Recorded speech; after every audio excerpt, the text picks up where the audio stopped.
Huwag kang mag-expect na maging successful ka nang walang paghihirap. Remember this, true success comes from endurance and perseverance.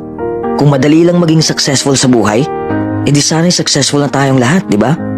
Huwag mong iasa sa swerte ang buhay mo. Invent opportunity and embrace your failures. Maraming taong hihila sa'yo pababa, pero huwag kang magpapahila sa kanila. Huwag kang makinig sa mga taong toxic. Oo, mapapagod ka sa iyong paglalakbay. Dadaanan mo ang mahihirap na sitwasyon. Darating ka sa punto na mawawalan ka na ng ganang gawin ang passion mo at mabibigo ka. Ang punto ko lang, the next time you fail at something, congratulate yourself. It is an achievement. You're one step closer to actual success. Marami kang matutunan sa kabiguan mo. Along the way, you learn a lot about yourself and you learn a lot about what makes you happy.